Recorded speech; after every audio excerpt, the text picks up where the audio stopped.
Vamos embora, meu povo lindo, porque não para, é muito conhecimento, muita coisa boa. Rapaz, que manhã, hein?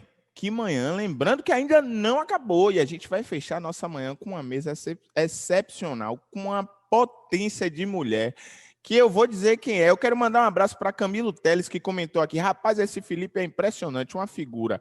Muito obrigado, Camilo. Siga aí, compartilhe com todo mundo. Você pode compartilhar o nosso screen para quem você quiser, para o seu amigo, para o seu parente, para sua tia, para sua prima, para sua avó.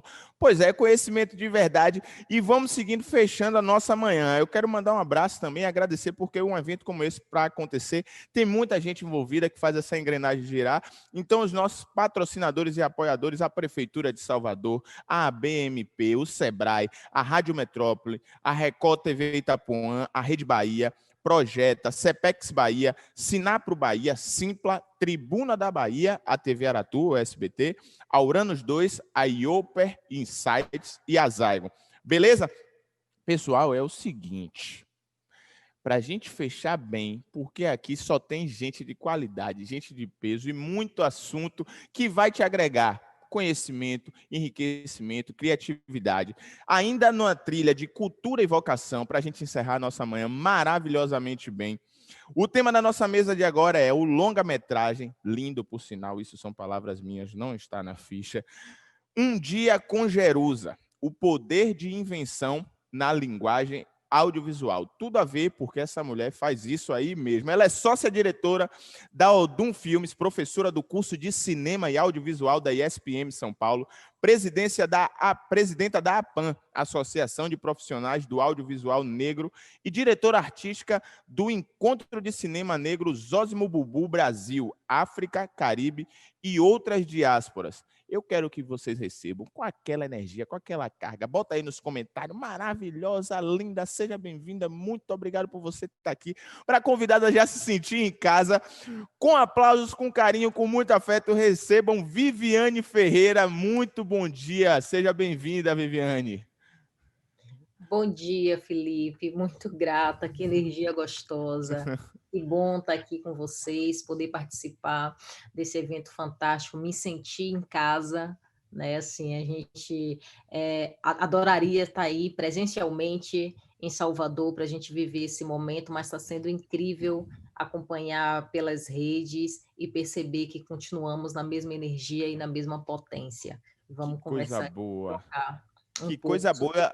O processo clima é de... exatamente esse. O clima é exatamente esse, viu, Viviane? A gente não está no presencial, mas o calor humano e o afeto se mantém. E outra, lembrando a você que você pode mandar pergunta para a Viviane, interajam, tirem suas dúvidas, porque a gente está aqui para levar conhecimento para vocês. Vivi, fica à vontade. Muito bom dia. Jogue duro. Um excelente papo. E qualquer coisa é só gritar que eu estou aqui. Beleza? Beijo. Beijos. Bom, gente, vou começar aqui compartilhando um pouco com a imagem do nosso filme.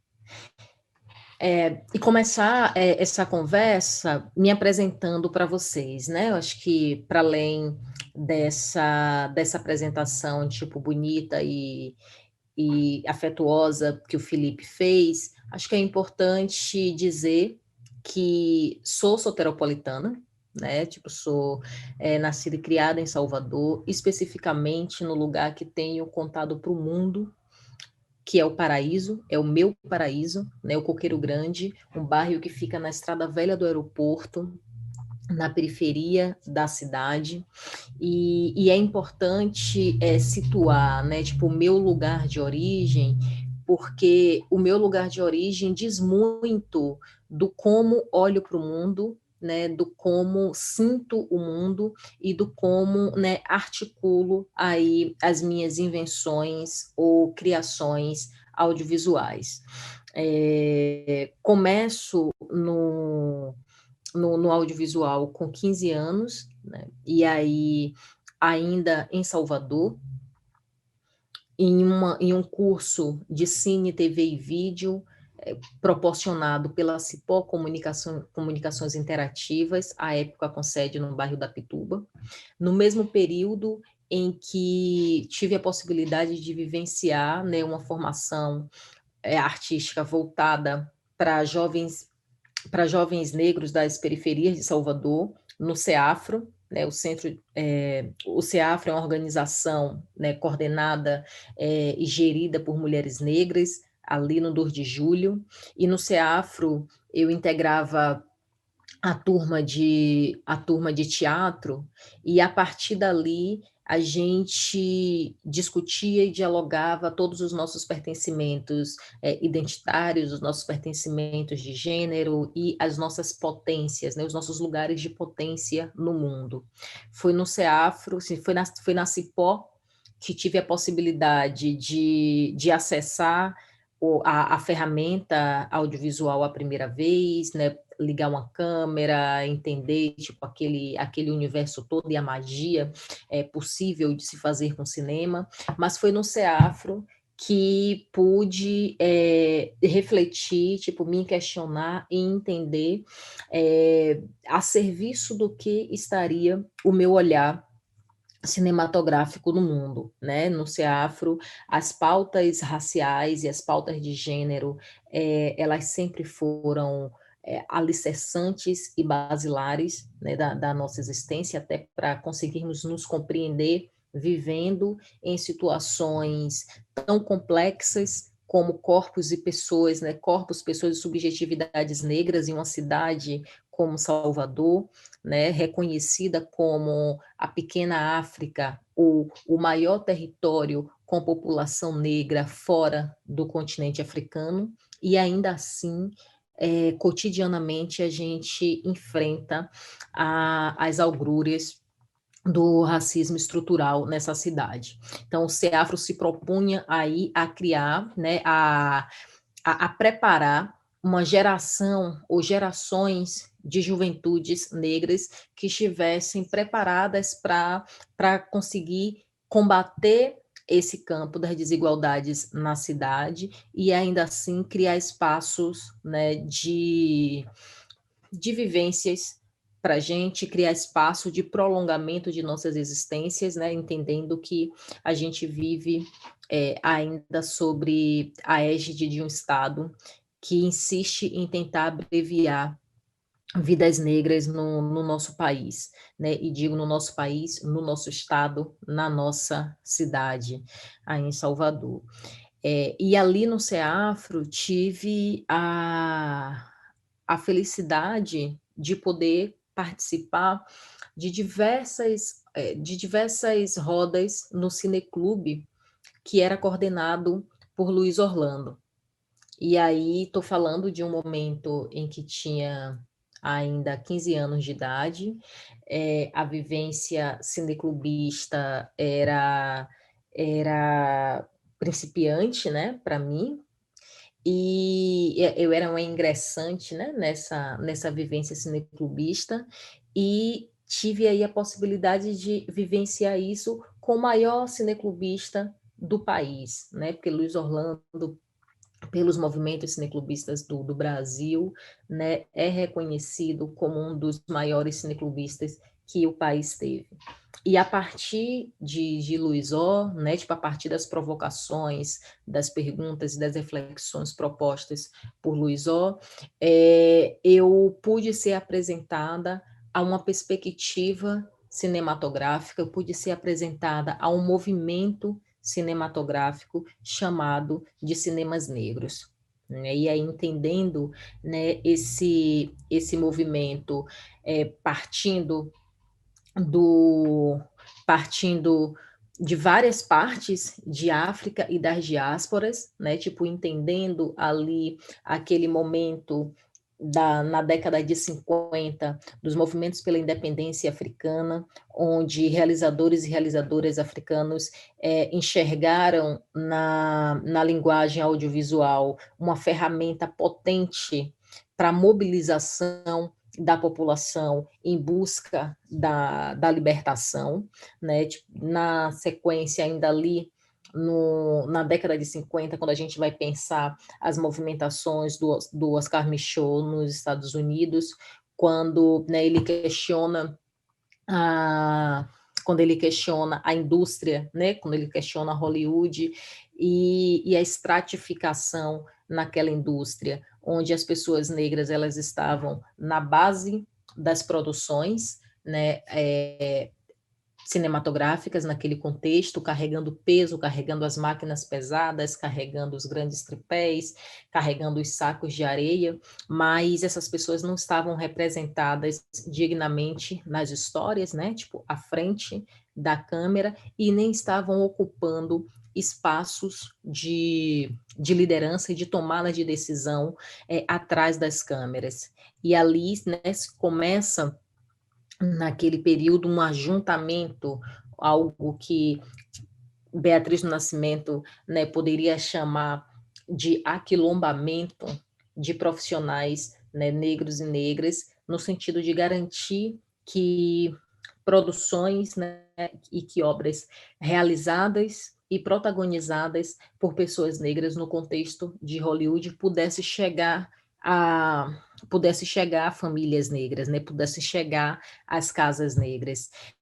Quando a gente olha, né, para esse processo todo, partindo do Brasil, a gente chega, tem como marco um início desse movimento na década de 70, quando Zósimo Bubu, um dos integrantes do movimento de cinema novo no Brasil, e aí o movimento de cinema novo, um movimento de cinema extremamente importante para a nossa história e trajetória cinematográfica, e para a história nacional, né, tipo, do país. Zósimo entende que o seu corpo, a sua beleza, a sua criatividade está sendo, né, tipo, utilizada e usufruída a serviço do poder de invenção, né, das pessoas não negras desse país, né, dos realizadores e realizadoras não negras nesse país, e com grande destaque para Glauber Rocha, né, que é tipo, um baiano que protagonizou aí o movimento de cinema novo no Brasil. E Zósimo, tipo, questiona na década de 70 aquela estratificação, ainda entendendo que no contexto do cinema novo havia uma predisposição para uma construção dialogada entre elenco e direção, né? E assim, e o Pitanga fala bastante, né? Tipo, desse lugar, desse espaço, desse vácuo que ele ocupou ali no processo de construção a partir do diálogo, né, colocando ali as suas vontades, os seus desejos, a sua visão também como um ser criador a partir dos papéis que o Pitanga assumiu. Zósimo, naquele contexto, disse, olha, para além de protagonizar, eu quero criar, eu quero inventar, eu quero realizar, e quero fazer isso da minha perspectiva, né? E fazer da minha perspectiva é fazer contribuindo para a redução de estereótipos sobre as existências e subjetividades negras no nosso país. E ele concretiza tudo isso com a realização do documentário Alma no Olho. Né, Alma no Olho é um documentário, do curta-metragem Alma no Olho. Alma no Olho é um filme que é realizado em 1973, e Zósimo consegue, ali num espaço curto de tempo, falar do nosso processo de retirada do continente, né, nossa chegada nas diásporas, né, e os tipos sociais que o racismo estrutural acaba atribuindo aos nossos corpos, né, nos convocando para um rompimento das correntes, né, tipo, nos convocando para uma quebra de todos aqueles estereótipos, né, tipo, Alma no Olho é um dos filmes que a gente assiste e precisa assistir muitas vezes ao longo da vida para conseguir apreender o tanto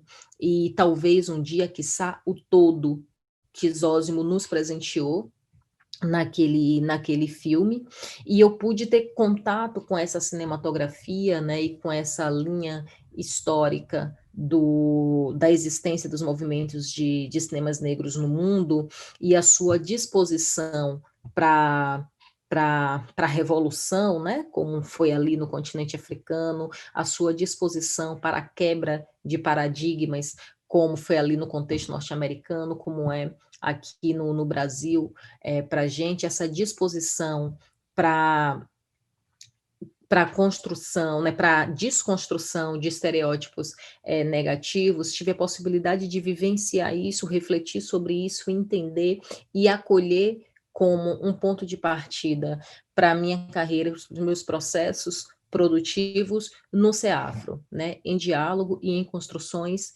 com Luiz Orlando.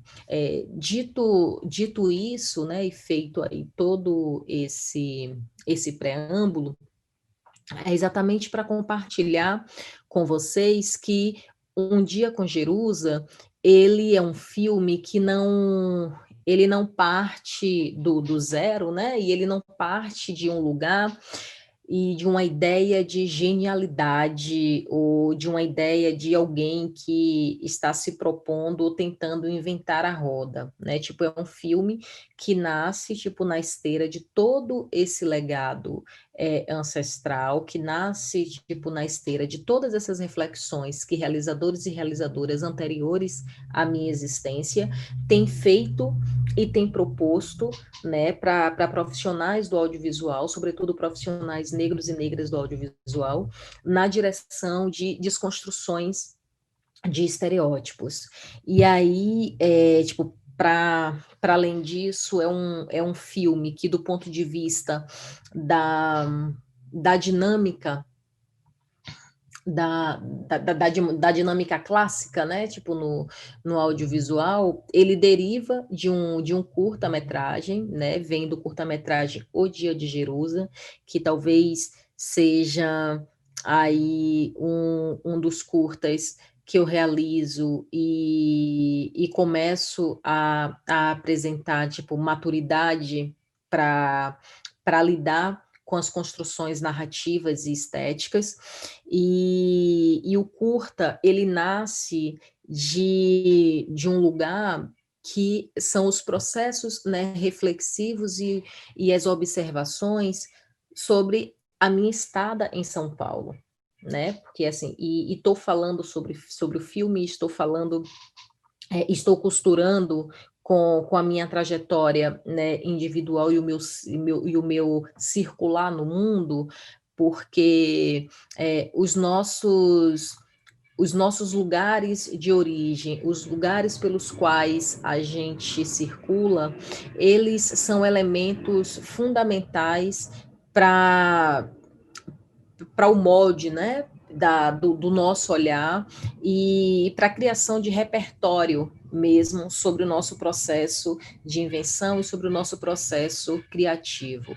Então, ter vivenciado toda essa jornada ainda em Salvador, que compartilhei com vocês, e ter migrado para São Paulo com 19 anos, né, na expectativa e na busca de aprimorar as ferramentas audiovisuais, me permitiu também uma observação das existências negras na cidade de São Paulo, né, em comparação a essas existências na cidade de Salvador.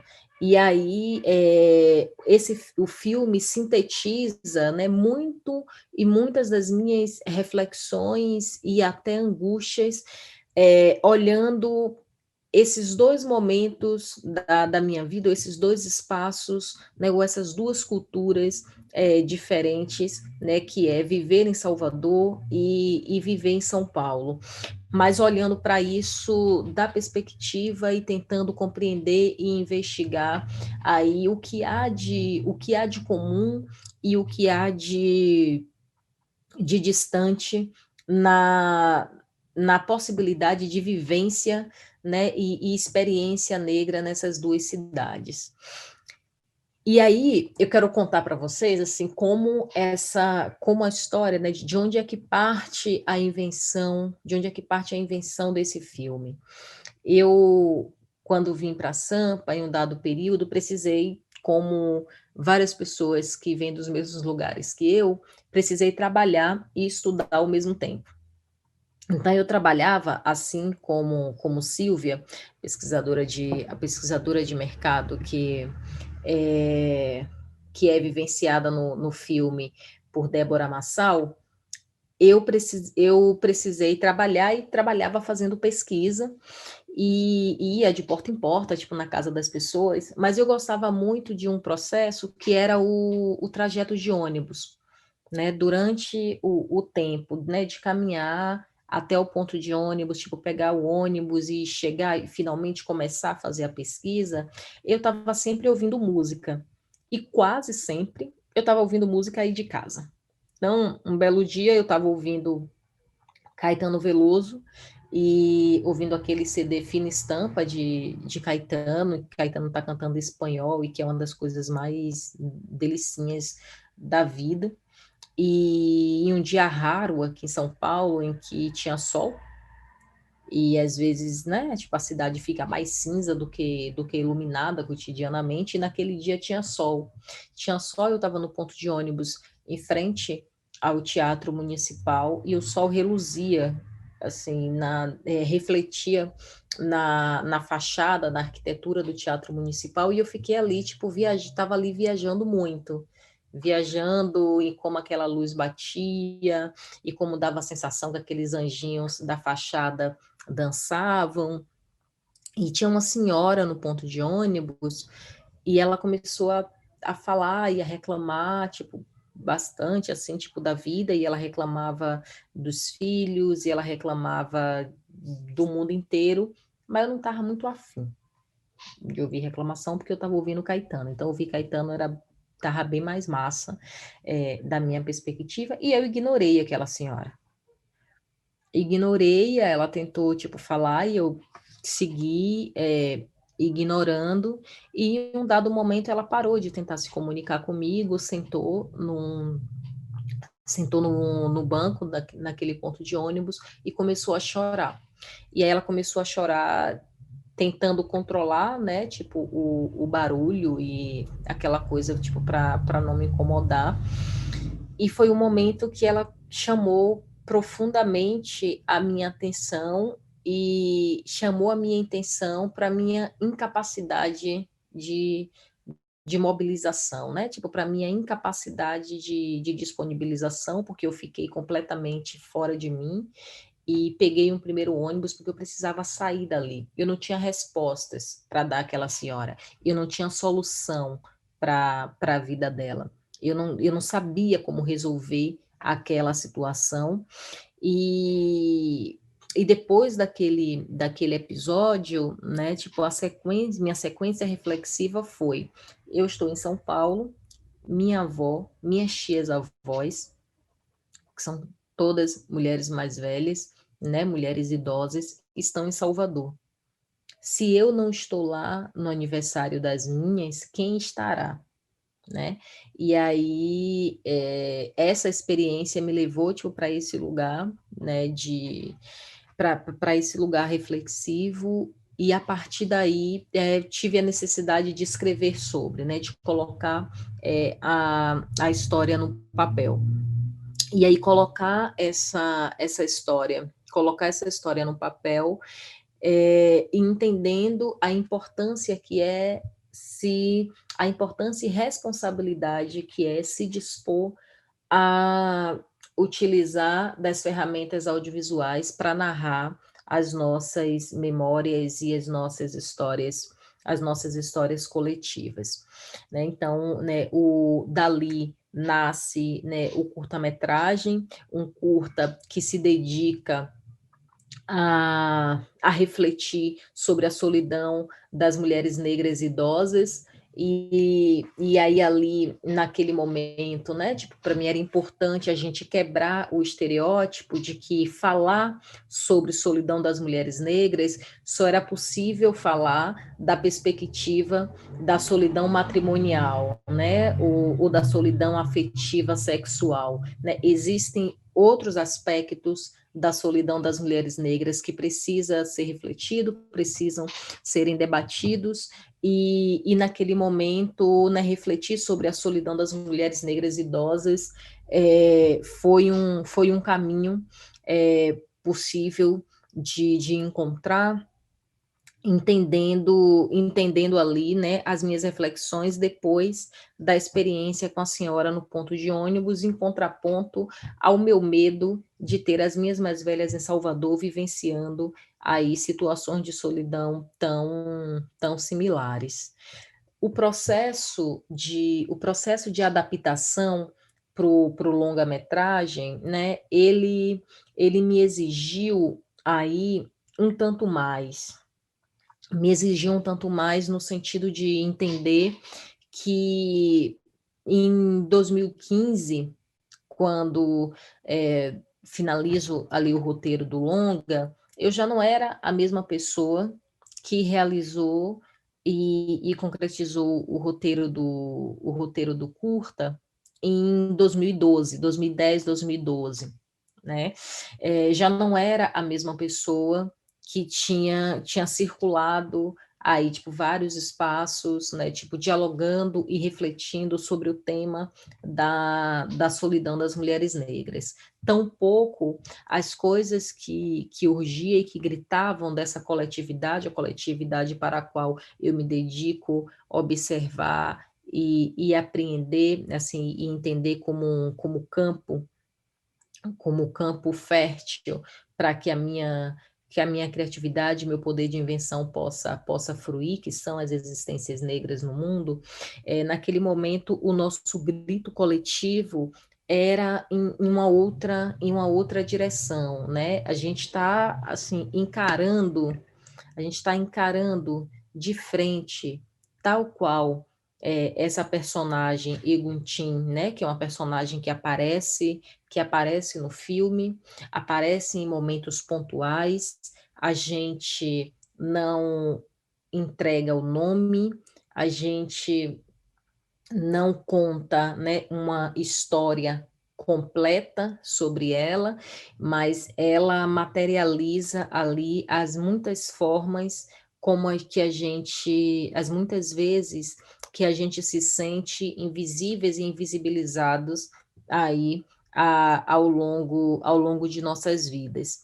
E aí eu vou, se no curta-metragem tinha ali um objetivo de conversar sobre a, sobre a solidão das mulheres negras idosas, no longa-metragem a gente tem aí um desejo de refletir sobre a possibilidade de morte digna, né? Tipo, a gente tem discutido bastante a questão do genocídio da população negra nesse país e no mundo, e aí, muitas vezes, o debate vai para um lugar, sobretudo quando a gente está falando com as pessoas não negras, como se nós, negros e negras, achasse que precisamos permanecer para semente no mundo, como se as nossas vidas não, não fossem ter um final em momento nenhum, quando, na real, a única coisa que a gente está clamando é: deixe-nos completarmos os nossos ciclos, né? Se a gente tem os nossos ciclos de vida interrompido, é digno para as pessoas conseguirem completar o seu ciclo de vida. E aí a gente pensar, a gente refletir sobre a morte digna, né, me pareceu um caminho para a gente complexificar um tanto mais o nosso debate e as nossas reflexões sobre o genocídio da população negra no país, né? Eu fiquei, assim, hoje eu acordei, tipo, bem mexida, porque ontem a Bahia se despede de Cira do Acarajé, né? E, na verdade, hoje, né, acho que tem 2 horas e 42 minutos, mais ou menos, que aconteceu o sepultamento de Dona Cira do Acarajé, e quero deixar aqui, né, minha homenagem e gratidão pela existência dela, gratidão por tudo e por tanto que Cira conseguiu fazer, né, por nós, individualmente e coletivamente, né, porque só quem conhece a massa e o tempero do camarão de Cira sabe como a Bahia inteira ficou comovida com a partida de Cira no dia de ontem.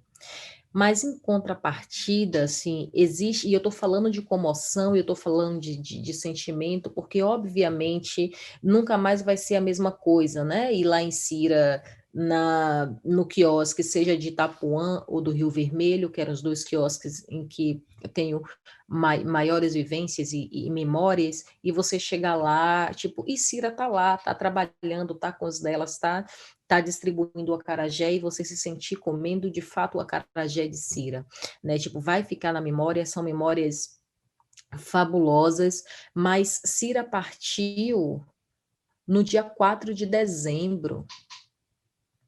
Ela partiu no dia em que a Bahia inteira sauda Yansan.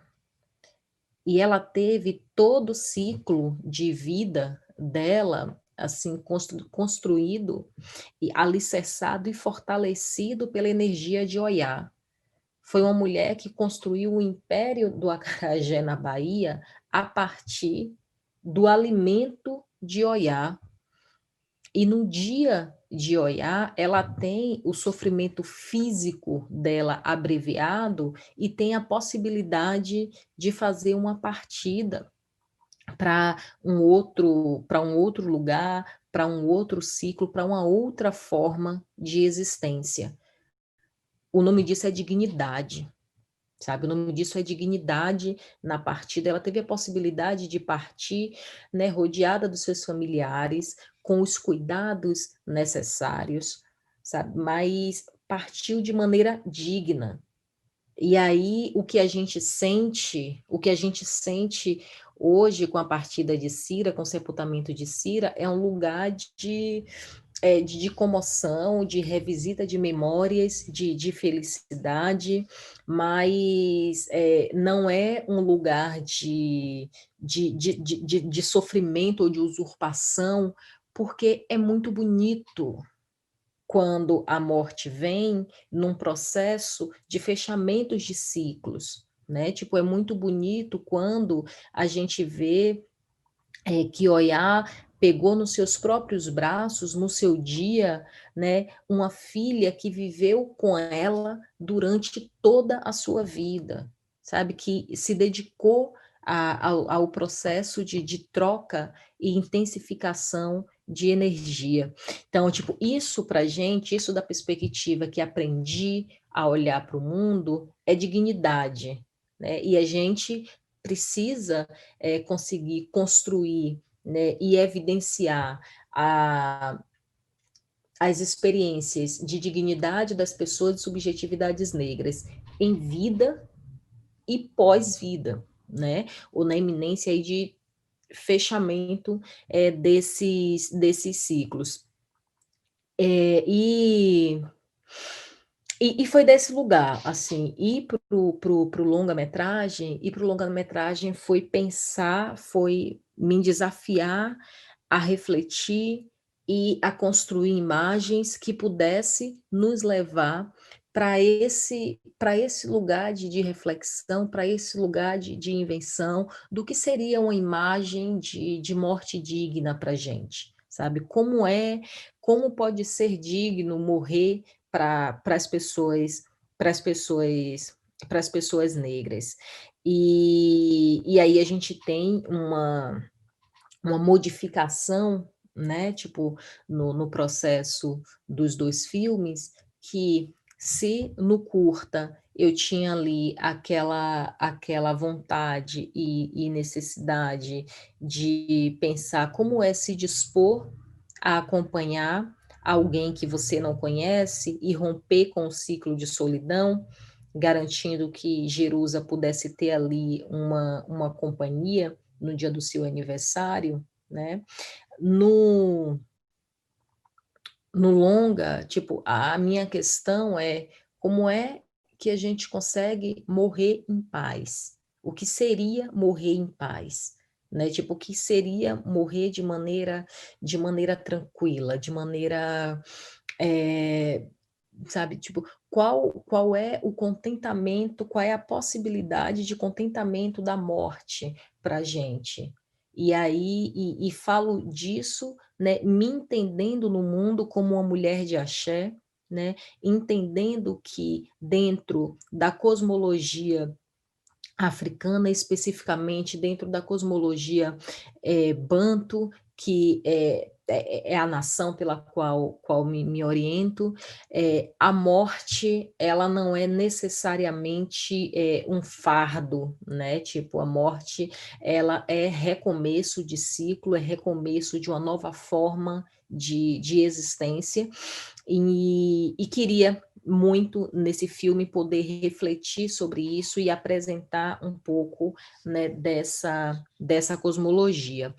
Para além para além disso, tinha ali a questão que é como a gente resgata, né, tipo, as nossas memórias coletivas e como a gente, inventa maneiras, né, e inventa imagens para processos que a gente ouviu falar, mas que não há mais documentação, né, tipo, não há nada documentado. E aí, aqui em São Paulo, existe um bairro que é o bairro do Bexiga. O bairro do Bexiga é um dos bairros mais negros da cidade, e há, né, na história das populações negras desse estado aqui, experiências de pessoas negras que conseguiram fugir das lavouras cafeeiras do interior e se aglutinarem, se apoiarem às margens do rio Saracura, que ficava, né, aqui fica, aqui no centro da cidade, especificamente ali na região do bairro do Bexiga, e a partir do rio Saracura, essas pessoas conseguiam garantir ali o seu sustento, o sustento das suas famílias, e construir ali, de certa maneira, um quilombo, né, depois que se transforma aí, tipo, no quilombo urbano, entendendo que era em uma época na qual o rio Saracura e tantos rios que cortavam o centro da cidade de São Paulo eram rios, inclusive, navegáveis. Então,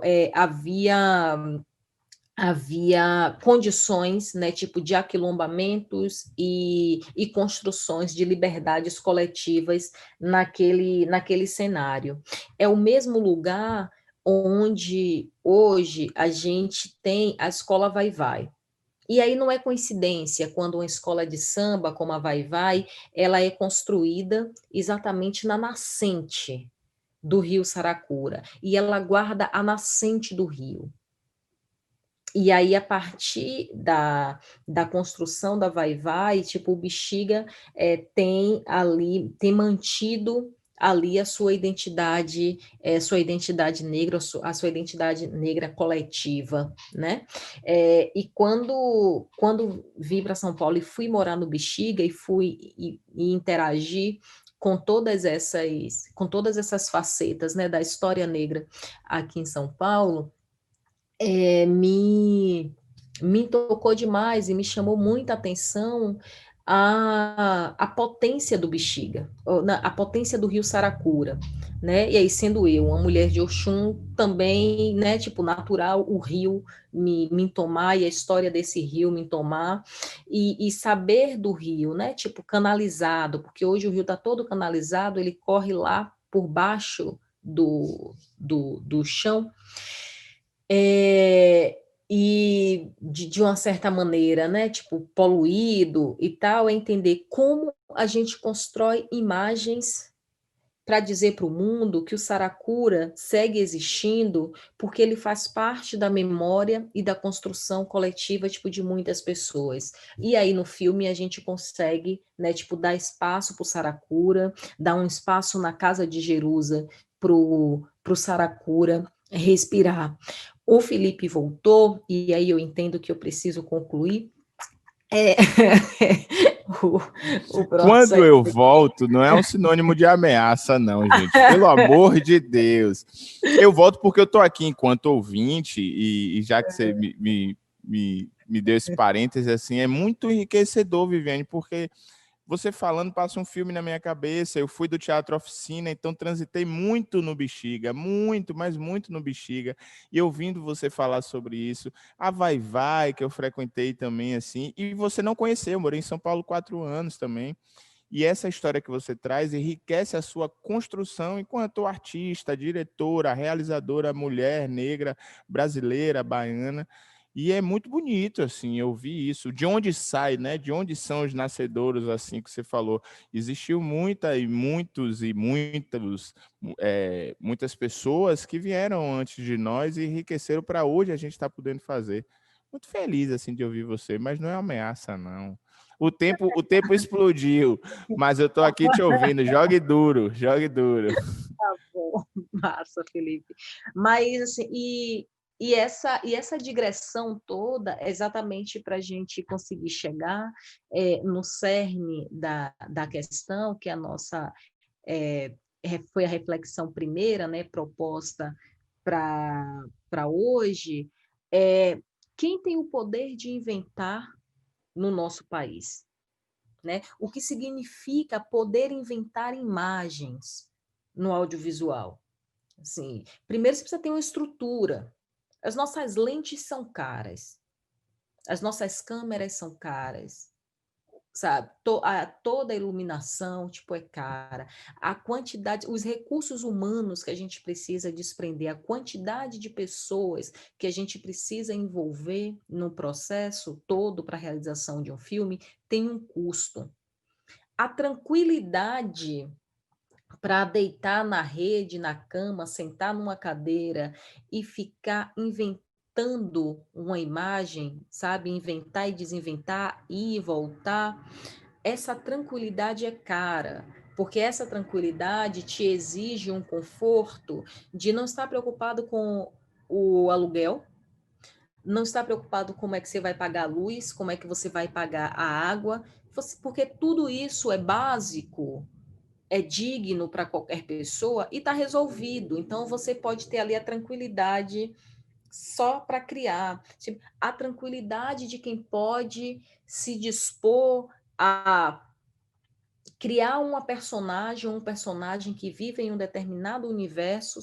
Eu posso criar um personagem que vive em Paris.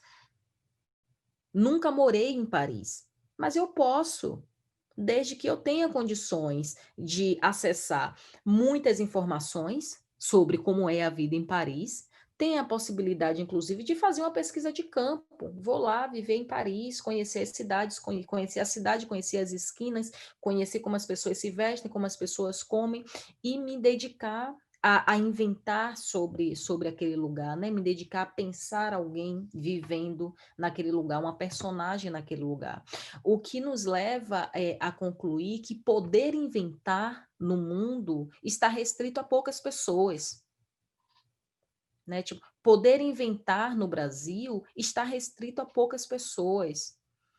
E essas pessoas não integram, né, a maioria da população brasileira, que é de onde eu venho, né, que é de onde nós vemos. Então, falar sobre o poder de invenção é também a gente discutir direitos, né? A gente discutir direitos, a gente discutir acesso à ferramenta, a gente discutir democratização dessas ferramentas, a gente discutir tipo políticas públicas. Então, quando um dia com Jerusa ele é proposto e é possível concretizar porque a gente ganha um edital de longo afirmativo, né? Uma política pública afirmativa, direcionada para a possibilidade de realizadores e realizadoras negras nesse país inventarem a partir do audiovisual. Porque se não tivesse sido essa política de ação afirmativa, talvez não fosse possível ainda a gente estar aqui transitando entre essas imagens. A gente está olhando né? Tipo, para todos esses momentos que a gente conseguiu concretizar e vivenciar no filme, né? Tipo, para além disso, tem a questão que é, né? Diante da possibilidade de acessar um recurso de políticas de ações afirmativas, foi importante aqui na UDUM a gente se reconectar com aquelas reflexões que Zósimo Bubu fez lá atrás, que o Oscar Michaud fez lá atrás, e entender que não poderia ser um processo em que só a equipe da Odum, né, só eu tivesse a possibilidade de experimentar e eventualmente errar dentro de uma estrutura grande que é o processo de construção de um longa-metragem.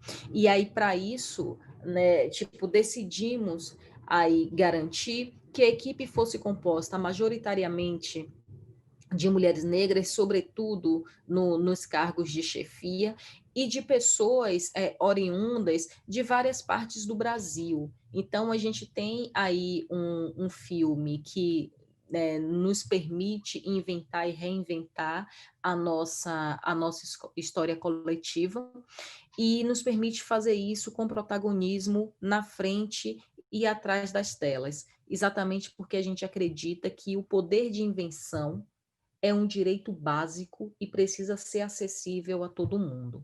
Obrigada. Que lindo, Viviane, que encerramento potente assim. Eu anotei na minha ficha aqui o que você falou sobre o poder de inventar no Brasil está restrito a poucas pessoas, né? Porque é muito associado a gente contar as nossas histórias com muita propriedade, obviamente, mas com um tom meio heróico, né, de contar nossas histórias. Não é porque a gente conta o que a gente tem conhecimento, propriedade, mas a gente também gostaria de estar criando, como você falou, numa rede, sentado, divagando e trabalho de pesquisa sobre como é a tecnologia em Tóquio. Mesmo eu não tendo ido, você falou de Paris, mas não é tão acessível. Poxa, muito feliz da gente encerrar nosso primeiro turno de bate-papo, de mesas, de palestra com a sua fala.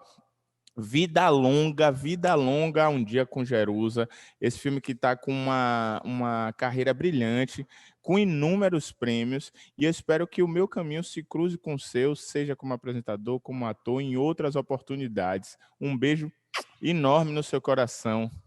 Beijo, Felipe, muito grata. A galera do Scream, desejo aí um ótimo evento para todo mundo. Que massa. Valeu, Viviane. Valeu, Viviane. Grande cineasta.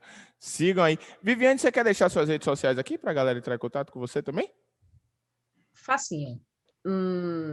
Arroba Odum Filmes Odum Filmes, a produtora. Perfeito. e Aquatume. Pronto. Perfeito. Então, vocês vão Combinado? a Viviane Ferreira nas redes, Aquatune, a gente segue em diálogo e em conversa.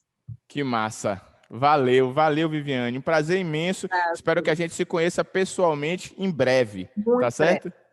Tá bom. Valeu.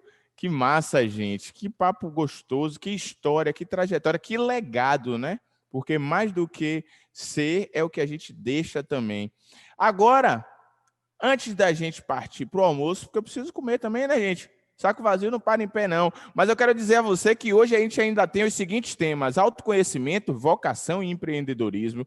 Tem o empreendedorismo criativo. O que o empreendedorismo criativo pode tirar? A vaca do brejo, será? É a pergunta que não quer calar. Como conectar marcas e propósitos e comunicação como ferramenta de mobilização e mudança de pensamento no mundo digital. E para fechar o dia, Agrotech Startup, tirando a ideia do papel. Você vai perder? Você não é nem doido, né? De perder. Lembrando a você que a gente está no site do Screen, estamos no YouTube também, então compartilhe, interaja, mande suas perguntas. Eu vou ali, volto já, daqui a pouquinho. Estamos online de novo, expandindo conhecimento para o mundo todo através do Screen Festival, o maior festival de criatividade do Norte e Nordeste. Meu nome é Felipe Veloso, eu vou, mas eu volto, então fica aí me esperando. Ou então vai bater seu rango também, para você não ficar aí meio zonzo, porque é muito assunto e muita coisa boa. Um beijo, já eu volto. Fuja não, viu? Olá. Tchau, gente. ver a vida melhorar, ver o nosso orgulho de volta, ver a gente voltar a sorrir. A gente ama! E a Prefeitura deixou o centro de cara nova. Entregou novas encostas, mais 15 postos de saúde, temos a maior UPA do Nordeste, novo Jardim Botânico, os arcos da Ladeira da Conceição, tem o Conjunto Baixa Fria 2. Priscila, me diga uma coisa, e o coração como é que tá? Tá uma alegria só. É muito trabalho, é muito amor. Prefeitura de Salvador é a melhor do Brasil porque faz o que ama. Fomentar o mercado criativo, unindo todos os segmentos do setor, a ABMP surgiu em 1997 e segue se reinventando, gerando conteúdo com lives, colunas, entrevistas no nosso site e grandes eventos, unindo os mais diversos profissionais em grupos de trabalho para discutir ideias sobre a cadeia produtiva baiana. Saiba mais em www.abmp.com.br.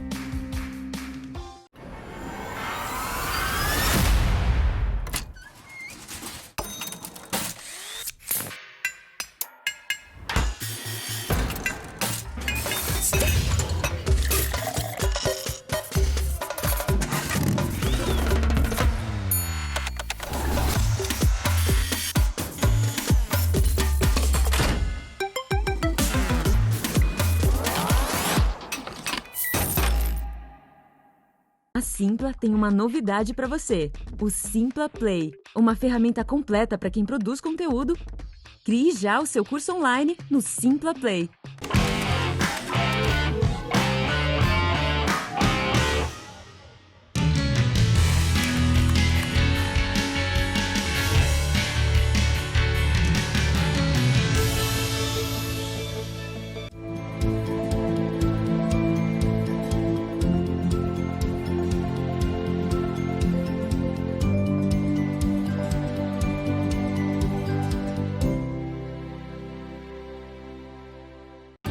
São centenas de obras e a pergunta é uma só. Qual foi que a senhora mais amou? Minha casa está linda, meu filho. A Arena Pronaca, meu irmão, show de bola, primeiro mundo. Estação Cidadania! A gente ama! Novo Barro Branco. Nova Orla de Amaralina e Pituba. Tem um novo centro histórico. Canal do Paraguari. Pega a visão como ficou o Mercado São Miguel, meu irmão. Bateu certo. É muito trabalho, é muito amor. Prefeitura de Salvador é a melhor do Brasil que faz o que ama. Fomentar o mercado criativo, unindo todos os segmentos do setor, a ABMP surgiu em 1997 e segue se reinventando, gerando conteúdo com lives, colunas, entrevistas no nosso site e grandes eventos, unindo os mais diversos profissionais em grupos de trabalho para discutir ideias sobre a cadeia produtiva baiana. Saiba mais em www.abmp.com.br.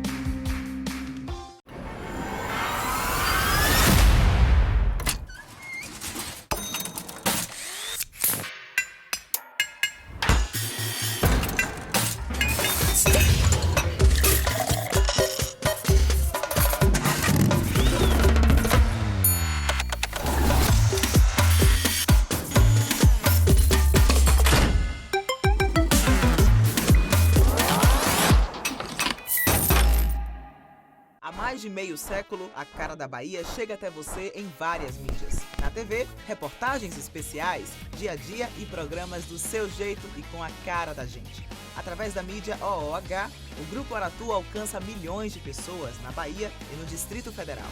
Em projetos especiais, mostramos pioneirismo, tradição e alinhamento com as novas tecnologias e cross-mídia digital. Conte com quem tem a experiência de mais de meio século em comunicação. Conte com o Grupo Aratu.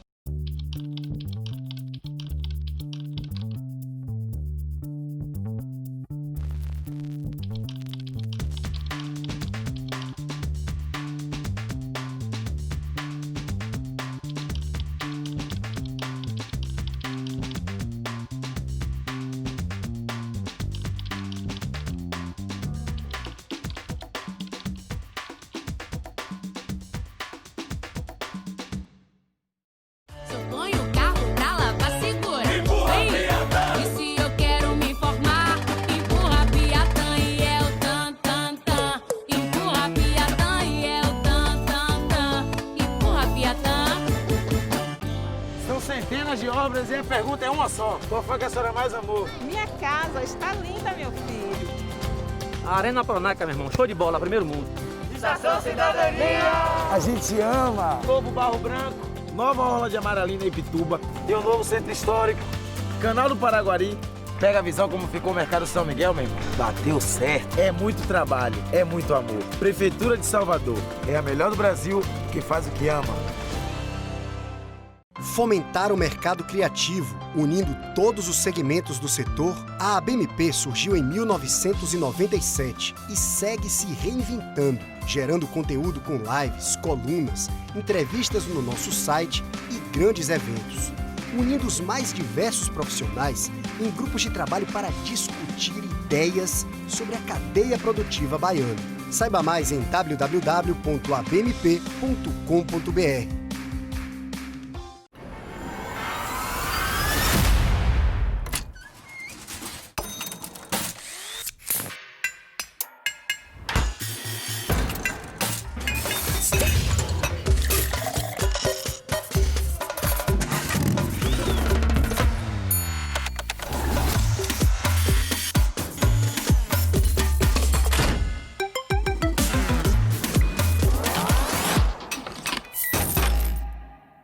Saiu no A Tarde é Verdade, sem asteriscos nem meias palavras. A Tarde é o jornal de maior circulação do Nordeste, segundo dados do IVC, base outubro de 2020. Credibilidade, imparcialidade e protagonismo. Grupo A Tarde de Comunicação.